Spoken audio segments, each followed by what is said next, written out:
런던에는 높이 309.6m나 되는 더 샤드라는 초고층 빌딩이 있습니다. 유럽 전체에서 가장 높은 빌딩이에요. 스카이라인을 압도하는 초고층 빌딩 같은 시편 119편은 176절로 이루어져 있습니다. 시편 어디에서도 119편이 보이고 119편의 사상은 모든 시편과 연결되어 있다, 그렇게 볼 수 있습니다. 어거스틴은 시편을 주석하면서 119편이 너무 소중해서 다른 시편을 다 주석한 다음에 마지막에 주석을 했는데, 이 시편을 망설임 가운데 주석하면서 이런 결론을 내렸어요. 깊이를 알 수 없는 심연과 명료함, 그리고 충만함과 웅대함이 이 시에 있다.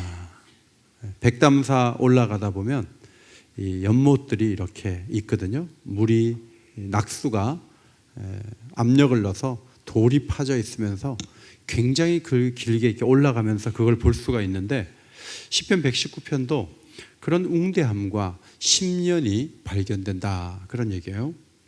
루터는 119편을 황금의 ABC다, 스펄전은 진리의 학교다, 이런 이야기를 했어요.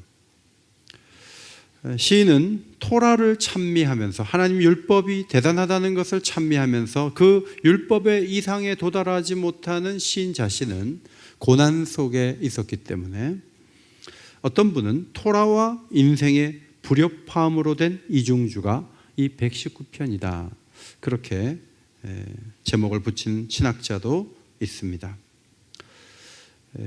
저희 그 신학대학원에 대부분 다 미국에 유학 갔다 오신 분들인데 가끔 독일이 있고, 근데 프랑스에서 유학하신 분이 계세요. 박건택이라는 교수님인데 역사학자인데, 이분이 칼빈이 프랑스어로 써놓은 시편 119편 주석이 있어요. 그것을 이분이 번역을 하면서 그 앞에 왜 119편이 중요한가, 네 가지 이유가 있다. 첫째로, 어떤 열성으로 하나님의 명령과 율법을 갈망해야 하는가, 어떤 열렬함으로 그것을 실천해야 하는가, 악인들이 율법을 발로 짓밟는 것을 보면서 우리는 어떤 슬픔을 느껴야 하는가, 그리고 우리의 본성 안에 있는 패역함이 하나님 말씀의 중요한 부분을 자꾸 패스하는 경향이 있는데 그것을 어떻게 느껴야 되는가, 그것을 알도록 해주는데 119편은 매우 유용하다, 이렇게 적었습니다. 지난 금요일 큐티 강의를 하러 오신 강사님은 목사님과 함께 교회 개척을 함께 하고 지금까지 매일 성경을 강사로 뛰다가 이제 죄보기 큐티를 하고 있다. 그래서 우리들 교회가 부흥한 이유 중에 하나는 큐티를 할 때 항상 죄를 보고 볼 뿐만 아니라 사랑방에서 고백하고 교회 앞에 고백하면서 죄를 끊게 되는 일들이 많아졌기 때문에 큐티를 하는 방법 중에 하나가 죄보기 큐티라는 게 있습니다. 목사님, 그렇게 할 때 교인들이 죄에서 돌아서는 걸 참 많이 경험합니다. 이제 이렇게 강의하시기 전에 제 방에 와서 먼저 말씀을 하셨어요. 그래서 제가 질문했어요. 사람들 앞에 죄를 고백해놓고 은밀하게 죄를 또 저지르면 어떻게 하죠? 그런 분 없습니까? 그 교회는 재고백하면 다 죄를 끊습니까? 제가 물어봤어요. 그랬더니 그분이 아주 명답을 하셨어요. 예수 그리스도만이 우리의 유일한 소망이십니다. 그분만이 우리를 실망시키지 않으십니다. 거짓으로부터 떠나가는 것은 한순간에 되는 게 아니에요. 이거는 평생의 과제인데, 사람들 앞에 나 죄 끊었어요 라고 얘기하면서 동시에 죄 짓는 사람도 참 많아요. 그러면 죄를 어떻게 끊어야 될 것인가? 가장 오래되고 가장 효과적인 방법은 하나님 말씀을 지속적으로 보는 거예요.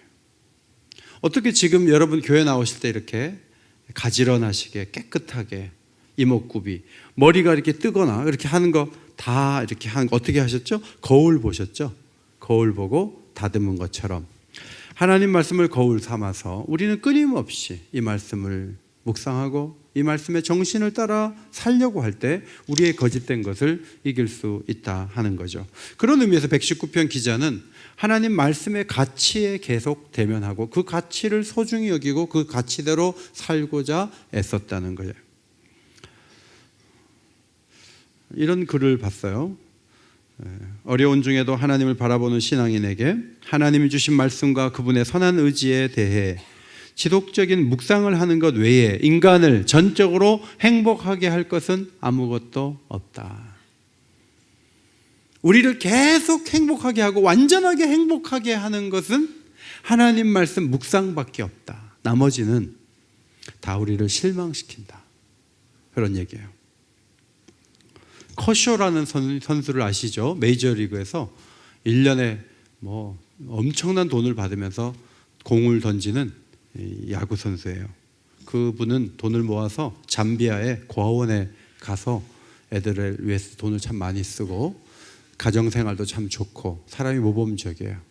근데 그분이 개막전에 항상 나와서 이기고 했는데 올해는 팔이 아파서 못 나왔어요. 못 나오고 이제 몇 달 있다가 얼마 전에 나왔어요.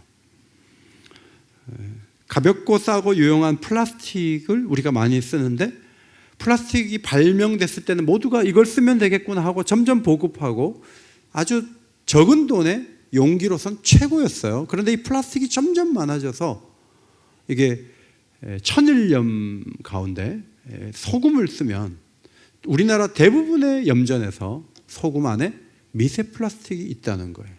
그래서 김치를 담가 먹을 때 소금을 뿌리는데 그 미세 플라스틱이 함유된 소금을 먹게 되면서 심각한 거예요. 치약 안에 미세 플라스틱이 많다는 거예요. 아침에 이렇게 양치했는데 거기 미세 플라스틱을 덩어리를 넣어가지고 입을 개운하게 하고 깨끗하게 하는 거예요. 지금 그것이 우리 현실이기 때문에 플라스틱이 발명했을 때는 너무 좋다고 했는데 시간이 흐르면서 점점 더 고민에 빠지고 이제는 강제로 못 쓰는 법을 만들고 하죠. 새 집을 지으면 좋은데 새 집에 들어가서 한 10년 정도 지나면 페인트 칠도 해야 되고 갈아야 되고 복잡한 문제가 막 생기기 시작을 해요. 리더십이 올라가는 거 좋은데 복잡한 문제가 많아요. 국회의원 됐다고 너무 칭찬해 줬더니 지난 주간에 전부 문 앞에서 문을 이렇게 막고 뚫어라 막아라 이러면서 아니 국회의원 해가지고 그런 것도 해야 돼요. 그러니까 국회의원 돼서 막 맞아 터지고 갈비뼈 부러지고 그랬단 말이죠. 그러니까 높은 자리에 올라가는 거 축하하는 일인데 그게 나중에 보면 굉장히 허망하고 힘든 일로 발전하는 것도 우리가 보게 됩니다. 그러면 100% 좋은 것, 100% 평화만 주는 것, 아무리 시간이 흘러도 세월의 무게에 짓눌리지 않고 계속 우리에게 기쁨만 주고 좋은 것이 뭐가 있냐는 거예요. 세상에 아무것도 없어요. 그런데 오늘 시인이 발견했어요. 토라, 하나님의 말씀, 계명. 이 가치는 아무리 세월이 흘러도 부작용도 없고 가장 좋은 것을 우리에게 줄 수 있는 최고의 하나님의 선물이 토라, 하나님의 말씀이다 하고 시를 썼는데 이 시를 자그마치 176절을 썼단 말이죠. 22연으로 돼 있어요. 한 연에 8절씩이에요. 곱하기 22 하면 176이 나와요. 어떻게 썼냐 하면 앞에 보시면 사진이 있는데 히브리어 알파벳은 22개로 돼 있어요. 그래서 1절부터 8절까지는 앞에다가 전부 알렙을 계속 쓰는 거예요. 알렙이 다 있어요. 그 단어가 우리로 말하면 기역으로 시작되는 걸로 8절을 쓰고 두 번째는 베트인데 비읍으로 시작되는 우리로 말하면 그 단어를 사용한 거예요. 우리가 오늘 읽은 말씀은 자인이라는 알파벳으로 시작되는 것, G 발음이 나요. 그래서 제가 히브리어 성경 보니까 자카르, 조트, 제드, 질라파, 제미라 이런 단어가 앞에 항상 나와서 G로 시작이 되는 거예요. 50절 말씀에서 주의 말씀이 나를 살리셨다 그랬는데 오늘 제목이 나를 살리는 말씀이에요. 따라합시다. 나를 살리는 말씀. 나를 살리는 말씀이라는 이 살린다는 이 단어가 하야라는 단어인데 시편 119편에 16번 나와요. 여기 제가 절수를 다 적어놨어요. 16번. 목숨을 건져달라는 뜻이 아니고 이 살린다는 단어는 따라합시다. 참되고 복되며 형통하고 활력이 넘치는 삶을 회복하게 해 주십시오. 자, 그런 뜻이에요. 살려달라는 말은 참되고 복되고 형통하고 활력이 넘치는 삶을 좀 회복되게 해주세요. 지금 고난이 있는데 저 좀 회복되게 해주세요. 인생의 가장 행복하고 즐거웠던 그 순간을 다시 맞이할 수 있도록 저를 도와주세요. 그런 뜻이에요. 49절, 이 하나님 말씀에 소망이 있다. 견딜 수 있는 힘을 준다는 거예요. 하나님 말씀에 소망이 있어요. 소망이라는 히브리어 단어는 견딘다는 동사와도 관련이 있어요. 견디는 힘을 주는 거예요. 광야를 지나면서 밤에는 춥고 낮에는 더워요. 그런데 어떻게 견디는지 아십니까? 하나님이 조금 온도를 낮춰주시고 저녁엔 올려주시고 이렇게 하는 게 아니고요. 똑같이 춥고 똑같이 더운데 어떻게 견디냐면 가나안 땅이 있다는 약속을 제시하심으로 견디게 하시는 거예요. 오늘 이 세상을 사는 것도 마찬가지예요.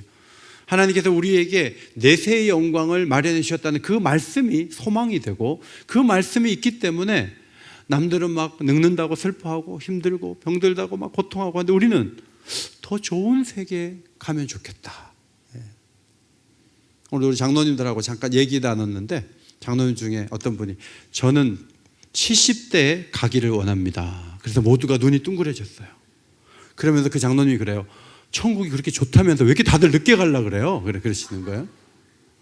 여러분, 하나님께서 내세의 영광을 우리에게 주셨는데 그거를 말씀으로 약속을 주셨어요. 그 약속을 붙들 때 소망이 넘치게 될 줄 믿습니다. 이것이 우리에게 주신 놀라운 축복이에요. 성경에는 하나님이 소망이 되고 말씀이 소망이 된다는 기록들이 많은데 그중에 세 구절을 읽겠습니다. 앞에 보시고 시편 42편 5절 말씀을 앞에 보시고 읽겠습니다. 시작. 내 영혼아 내가 어찌하여 낙심하며 어찌하여 내 속에서 불안해하는가.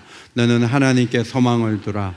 그가 나타나 도우심으로 말미암아 내가 여전히 찬송하리로다. 자기가 자기한테 말하는 거예요. 왜 이렇게 불안해하냐. 하나님께 소망을 둬라. 하나님이 도우신다. 하나님이 나타나셔서 너를 도우신다. 그러면 넌 찬송하게 될 거야 라고 자기가 자신에게 얘기한 거예요. 로마서 5장 4절에 인내는 연단은 소망을 이루는 줄 알미로다. 어려움이 안 오면 좋지만 그 어려움이 오히려 소망을 이루는 과정 속에, 프로세스 속에 있기 때문에 그 어려움을 나쁘게만 보지 않고 그 어려움 속에서 소망을 이루어 간다는 거예요. 그 다음에 여러분이 어려울 때 꼭 붙잡아야 할 말씀이 고린도전서 10장 13절이에요. 사람이 감당할 시험 밖에는 너희에게 당한 것이 없나니. 지금까지 흘러온 세월들을 되돌아보면 시험이 많이 있었지만 두 가지를 발견하게 되죠. 하나는 감당하지 못할 시험을 줬다면 여기 있겠어요? 벌써 죽었죠. 지금까지 넘어온 산들을 볼 때 내가 넘어설 수 있을 정도로 높았지 내가 완전히 못 넘어설 수 있는 산은 없었다는 거예요. 그 다음에 시험 당할 쯤에 하나님은 피할 길을 내시는 분이라는 거예요. 여러분 가운데 고통이 있고 아픔이 있습니까? 하나님이 그 어려움을 이길 수 있는 힘을 주실 거라고 믿고 그 어려움에 굴하지 말고 앞으로 나아가는 성도들이 되시기를 바랍니다. 50절 말씀에 이 말씀은 나의 고난 중에 위로라 그랬어요. 자, 앞에 보시고 한번 읽겠습니다. 시작. 이 말씀은 나의 고난 중에 위로라. 나함이라는 이 위로라는 단어는 호흡을 길게 내쉬는 걸 말해요. 그래서 누가 말을 할 때 아유 힘들었겠구나, 아유 이렇게 동감해 주는 거예요. 하나님은 동감해 줄 뿐만 아니라 그 어렵고 힘든 마음을 만져주시고 길도 열어줄 수 있는 분이신데 하나님이 특별히 잘하시는 게 뭐냐면 위로의 하나님, 위로해 주는 거예요. 따라합시다. 모든 위로의 하나님. 모든 방법으로 모든 상황 속에서 어떤 사람이든지 위로해 줄 수 있는 지혜와 능력이 하나님께 있기 때문에 하나님의 닉네임이 모든 위로의 하나님이세요. 성경에 말 듣고 위로한 사례가 있는데 룻기 2장에 있어요. 룻이 보아스의 얘기를 듣고 나는 하냐봐도 못한데 제 마음을 너무 위로해 주시고 마음을 기쁘게 하는 말씀을 하시네요 그랬어요. 보아스가 무슨 말을 했을까요? 룻은 모압 여인인데 이민 온 여자였어요. 시어머니하고 같이 왔는데 먹을 게 없었습니다. 그래서 남의 밭에 가서 보리를 거둘 때 떨어진 것을 주었어요. 그때 보아스가 부자기 때문에 보리자루 하나 던져주면서 이제 오지 마라, 이거 먹어라 이렇게 하지 않고 인격적으로 대하면서 이런 말을 했어요. 다른 밭으로 여기저기 가지 말고 우리 밭에 와서 주어라. 그리고 너희 남편이 죽은 후로 시어머니에게 행한 것과 내 부모와 고국을 떠나 전에 알지 못하던 백성에게로 온 일이 알려졌다 하면서 이런 말을 했어요. 룻기 2장 12절이에요. 같이 읽겠습니다. 시작. 여호와께서 내게 행한 모든 이스라엘의 하나님 여호와께서 그의 날개 아래에 보호를 받으러 온 내게 온전한 상 주시기를 원하노라 그랬어요. 하나님이 보답해 주시고 하나님의 날개 그늘 아래 왔다는 거예요. 그냥 배고파서 이민 온 게 아니고 하나님의 날개 그늘 아래 왔으니까 하나님이 당신에게 온전한 상 주시기를 원한다. 그 말을 듣고 이 한여만도 못한 저에게 위로해 주시고 마음을 기쁘게 하는 말씀을 하셔서 감사하다 그런 거죠. 여러분, 보아스 같은 분이 여러분 옆에 나타나서 막 얘기를 이렇게 해주면 얼마나 좋겠어요. 그런데 하나님 우리를 위로하는 방식은 그 보아스가 룻에게 한 말씀을 읽으면서 그 말씀을 나를 위한 말씀으로 읽는 거예요. 내게 나를 알아주시고 나를 붙잡아 주시고 나를 도와주시는 말씀으로 보아스가 룻에게 한 얘기지만 오늘 이 말씀을 읽는 내게는 나를 향한 하나님의 음성으로 읽는 것, 이것이 성경의 굉장히 큰 놀라운 효과고 능력이죠. 스가랴 선지자는 여호와께서 위로하는 말씀으로 대답하시더라. 너희를 위로하는 자는 나 곧 나이니라. 어머니가 자식을 위로함 같이 내가 너희를 위로할 것인즉 너희가 예루살렘에서 위로를 받으리니. 하나님의 위로를 받으시기를 바랍니다. 말씀을 통해서 위로를 계속 받으셔야 돼요. 그래야지 여러분이 살아날 수 있어요. 그런데 오늘 53절에 보면 이런 말씀이 있죠. 주의 율법을 버린 악인들로 말미암아 내가 맹렬한 분노에 사로잡혔나이다. 보통 화를 내는 것은 위로를 못 받은 사람의 행동이죠. 위로를 못 받으면 괜히 애들한테 화를 내고 그러죠. 그런데 이 시인은 웬일인지 하나님께서 주신 소망과 위로를 많이 받았는데 분노에 사로잡혀 있어요. 왜? 악인들이 율법을 버리면서 당당하게 살아가는 거예요. 어떻게 그럴 수 있냐 이거예요. 어떻게 하나님 말씀 버리고 자기 마음대로 살면서 어떻게 저렇게 당당하냐는 거예요. 그래서 맹렬한 분노에 사로잡혔어요. 이럴 수 없다.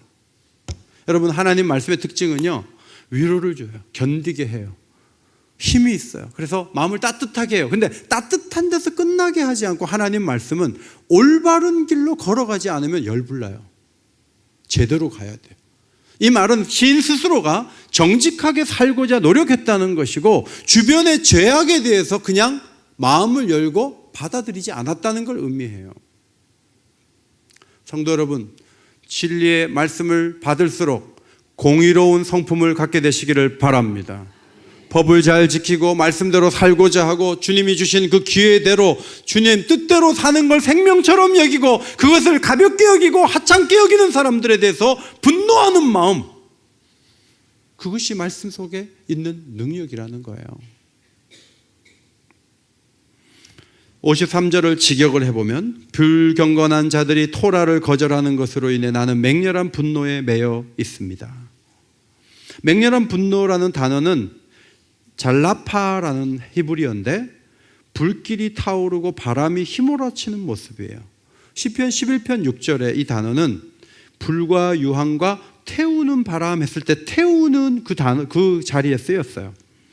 예레미야 애가에서는 굶주림의 열기, 그 열기란 단어가 잘라파였어요. 여러분, 하나님 말씀을 버리고 자기 욕심을 따라 사는 것은 하나님이 금하신 거예요. 여러분 자신이 어떤 유혹을 자꾸 유혹이 올 때 그것을 끊을 수 있는 힘을 갖고 그렇게 하는 사람에 대해서 여러분이 멀리할 수 있는 마음을 가져야 돼요. 얼마 전에 그 간증하셨던 선교사님은 과거에 마약도 많이 했다 그랬어요. 그런데 목사님, 제가 마약을 끊는데 마약 끊는 방법이 뭔지 아세요? 마약하는 사람을 가까이 하지 않는 겁니다. 그 말씀하시더라고요. 여러분, 죄를 짓는 사람하고 자꾸 가까이 하면 죄를 지을 수밖에 없어요. 그것을 끊을 수 있는 것은 죄에 대해서 분노하고 죄에 대해서 이건 아니라고 하는 사람은 끊을 수 있지만 그냥 교회 와서 위로만 받고 소망만 달라, 내 삶은 내가 내 욕구대로 내 알아서 하겠다, 안 됩니다. 그것은 하나님 말씀을 다 받고자 하는 마음이 아닙니다. 하나님 말씀을 다 받는다면 끊을 수 있는 걸 끊을 수 있어야 돼요. 그래야 하나님 말씀의 능력이 그 삶에 나타날 수 있는 거죠. 여러분이 잘 아시는 사도행전 5장의 아나니아와 삽비라는 그 땅 판값의 값을 임의로 드렸죠. 그리고 다 제대로 드린 척 했어요. 문제가 있었던 거죠. 사람들은 자기 재산을 막 들여서 그때는 바쳤는데 의무조항은 아니에요. 그 드리는 사람은 드렸어요. 그런데 이분들은 일부를 드리면서 전부를 드리는 척 했어요. 베드로가 말합니다. 이것은 사람을 속인 것이 아니요 하나님 성령을 속인 것이다. 그 말을 했을 때 아내도 남편도 다 죽어서 나갔어요. 이 일은 교회에 굉장히 경종을 울리는 두려운 사건으로 남아있게 되었습니다. 하나님은 어떤 교회를 꿈꾸십니까?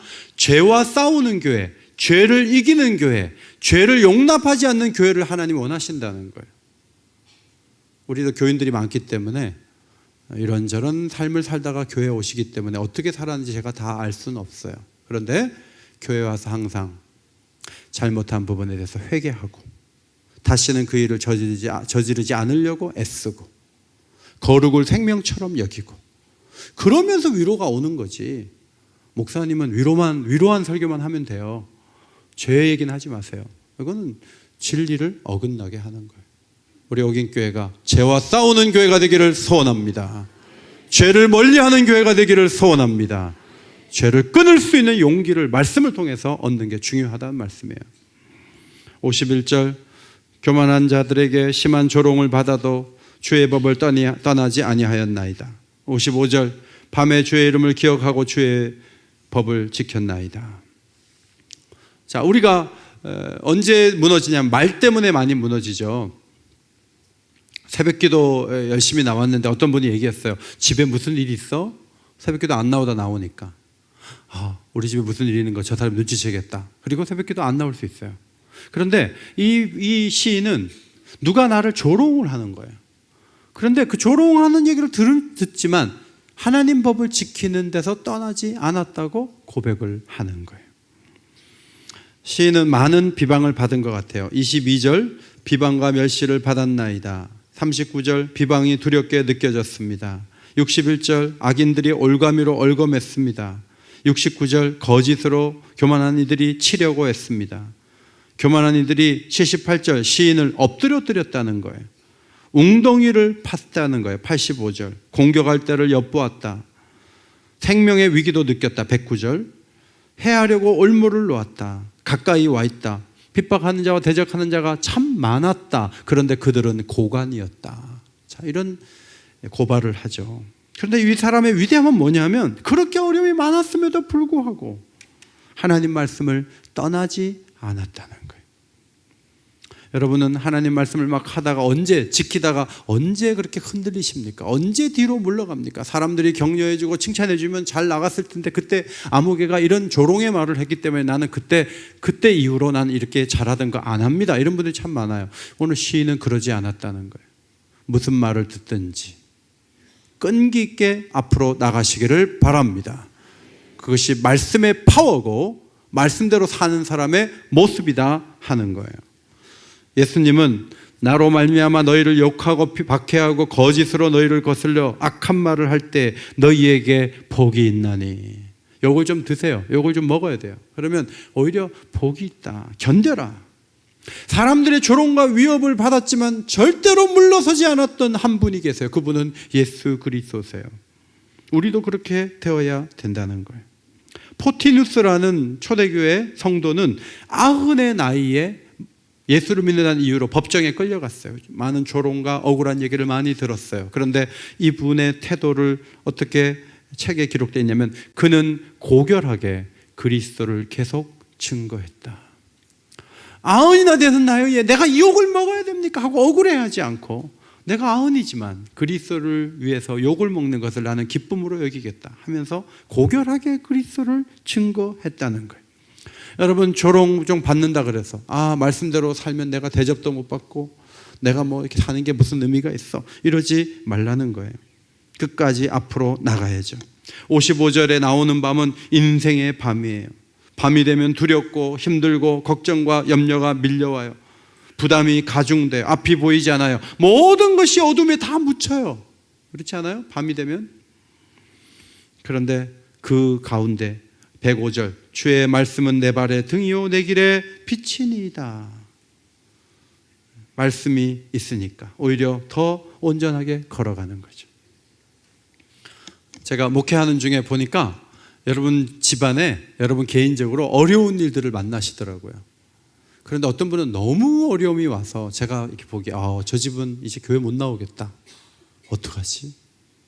그런데 그 어려움이 온 다음에 가족 모두가 교회 등록하고 그 어려움이 온 다음에 새벽 기도도 안 하다가 새벽 기도 더 잘하고 그 어려움 속에서 하나님을 더 사랑하는 분들을 이렇게 보면서 고난이라고 하는 게 무조건 안 좋은 게 아니다.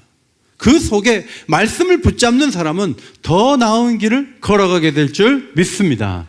이것이 우리가 누리는 축복이라고 하는 거예요. 54절 나그네 된 집에서 주의 율례들이 나의 노래가 되었나이다. 여러분 계명이 있죠. 보통 10계명을 말하는 거예요. 그리고 법도는 생활 속에서 세부적으로 하나님 말씀을 적용해야 될 그 부분을 법도라고 얘기하고요. 율례는 하나님을 섬기는 성막, 제사, 절기에 대한 규정을 율례라고 얘기해요. 그런데 그 율례가 내 노래가 되었다는 거예요. 예를 들면 우리 11시 반에 모여서 예배드리고 뭘 하고 재직이 되면 기도는 어떻게 하고 전도는 어떻게 하고 이렇게 하나님 법으로 쭉 정해놨다면 그게 내 노래가 됐다는 거예요. 보통은 짐이 되는데 노래가 됐다는 거예요. 어떻게 그럴 수 있죠?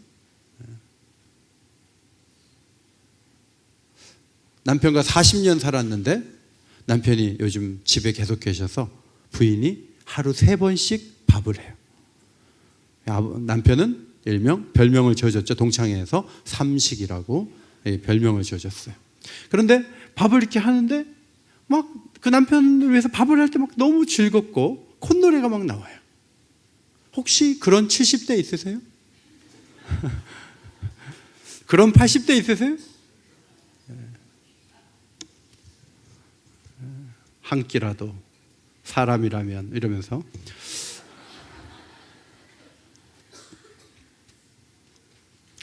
하나님을 섬기는 일도 3, 40년 지나면 그 일이 그 일 같고 즐겁지도 않고 이제 그런 현상에 빠지기가 쉬워요. 그런데 오늘 이 시인은 하나님을 그렇게 오랫동안 섬겨도 그 주의 율례가 내 노래가 되었나이다.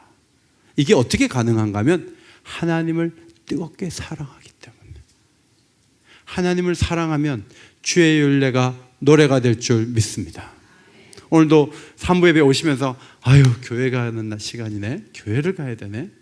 교회를 가서 은혜를 받고 찬송을 부르고 기도를 하고 말씀을 받아야지 하고 기쁨으로 오신 분들도 계시지만 뭔 놈의 시간이 이렇게 빨리 흘러? 꽃도 못 봤는데 벚꽃은 다 지고 이게 뭐야? 이러면서 막 오늘 또 원래 해요? 이러면서 이렇게 화난 모습으로 올 수도 있는 거예요. 여러분 하나님을 섬기는 것이 끝까지 기쁨이 되시기를 바랍니다. 그게 가능하려면 하나님을 뜨겁게 사랑해야 돼요. 그리고 나그네 된 집에서 나의 노래가 되었나이다.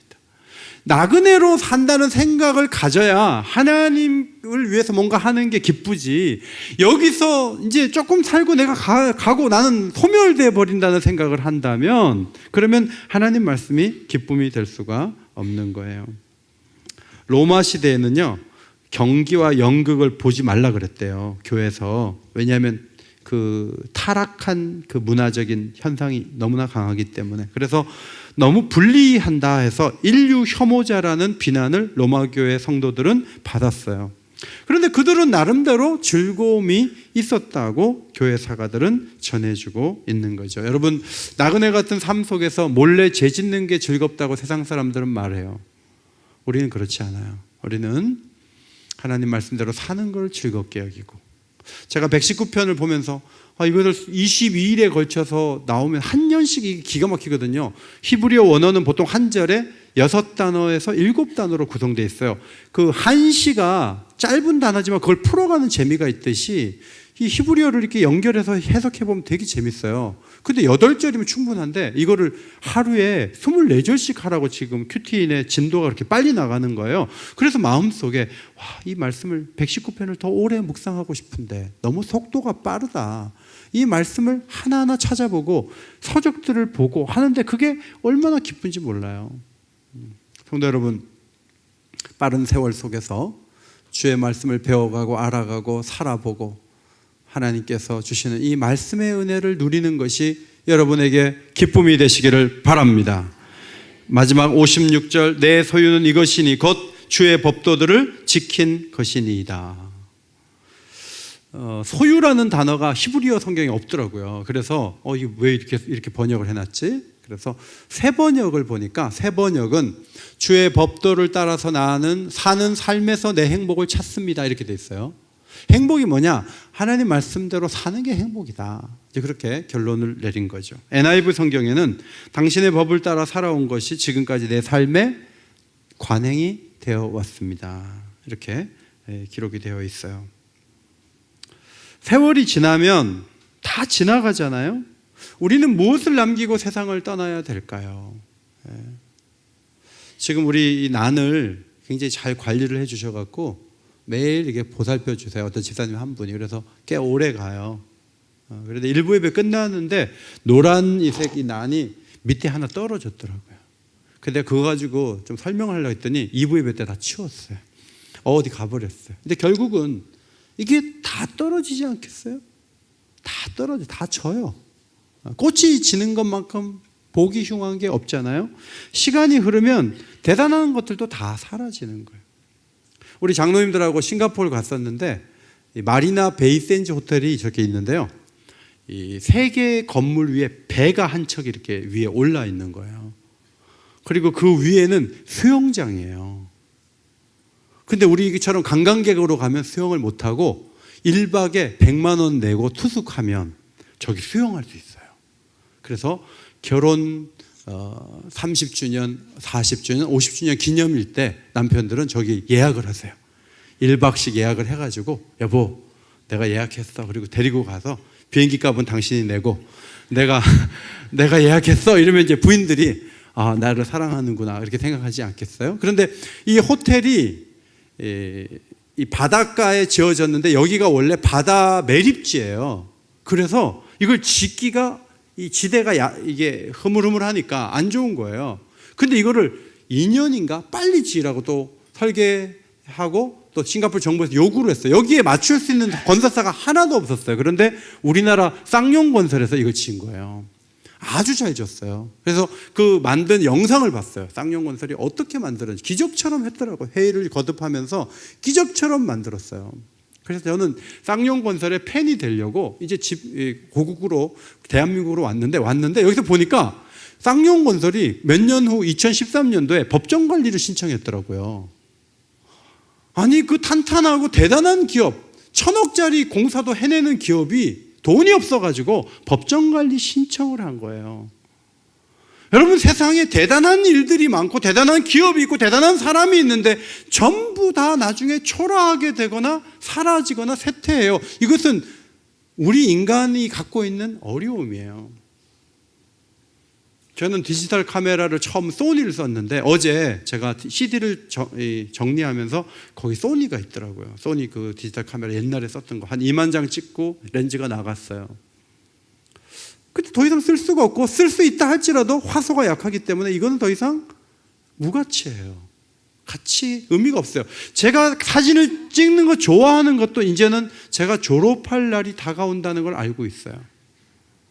어디 이렇게 가면 부목사님들이 막 찍으려고 하는데 제가 막 찍으면 부목사님들이 목사님이 나서고 있네. 그리고 이제 손을 내려요. 이제는 제가 나이가 찍힐 나이지 찍을 나이가 아니구나. 이제 그런 걸 느껴요. 취미나 좋아하는 것도 다 그 가치와 의미들이 쇠락해지는 거예요. 그것이 현상이에요.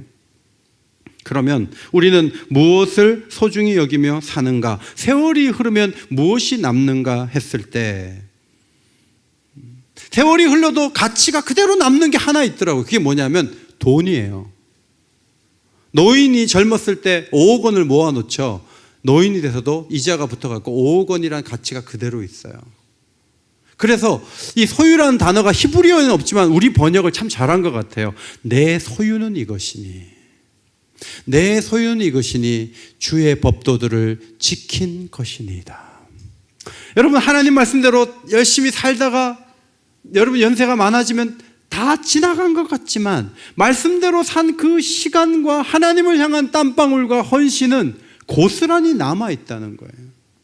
죄 짓고 잘못한 것들은 헛살은 거예요. 잘못한 거예요. 그런데 하나님 말씀대로 살고 예배하고 하나님 뜻대로 걸어온 그 소중한 시간들은 하나님이 기억하세요. 하나님이 그것을 보시고 더 좋은 미래를 열어주실 것을 믿으시기 바랍니다. 이것이 시인의 발견이에요. 주님이 오시는 그날까지 하나님 말씀대로 사는 것만이 남는 거다. 나머지는 다 지나가는 거다. 하나님 말씀대로 더 잘 살아야지. 죄를 이기고 소망을 가지고 견디면서 아름답게 가야지. 누가 조롱할지라도 잘 버텨야지. 이 믿음을 가지고 다가오는 5월 달에도 승리하시기를 바랍니다. 오늘은 제가 좀 큐틴을 좀 많이 사라 이렇게 말씀을 드렸어요. 7월, 8월 후에는 우리 교회 큐티 잘한다고 인터뷰를 해가서 다음에 오는 그 책에는 우리 교회 몇 사람이 인터뷰를 했어요. 그래가지고 거기 우리 교회가 나와요. 근데 제가 보기에 우리 교회는 큐틴을 가지고 굉장히 큐티를 안 하는 사람들이 많은 교회예요. 그리고 큐틴을 사라 그러는 것도 순종을 안 해요. 왜냐하면 사봐야 안 하니까, 에이, 내가 4,000원이 아까워서가 아니라 어차피 안 할 건데 나는 안 사. 이런 분이 너무 많아요. 근데 그걸 사면서부터 묵상이 시작되는 거예요. 그래서 지금 1부, 2부 때 거의 나가고 3부 때 몇 권밖에 안 남아있어요. 한 권 팔수록 교회는 1,000원씩 손해예요. 교회에서 지원금을 줘야 되기 때문에. 돈을 남기려고 하는 게 아니라 계획을 가지라는 거예요. 말씀을 사모하고 말씀을 가까이 하려는 계획이 없는 성도들은 유혹에 다 넘어가요. 견디지를 못해요. 누가 조롱 한마디 하면 흔들려요. 그런데 하나님 말씀에 붙잡혀 있는 사람들은 자신의 삶을 기꺼이 하나님 앞에 드릴 수 있는, 가치 있는 길을 걸어갈 수 있는 힘을 말씀에서 얻을 수 있다는 거예요. 말씀을 붙잡으시기를 바랍니다. 그 의지의 출발이 묵상집을 사는 거예요. 하나님 말씀으로 승리하게 되시기를 주의 이름으로 축원합니다.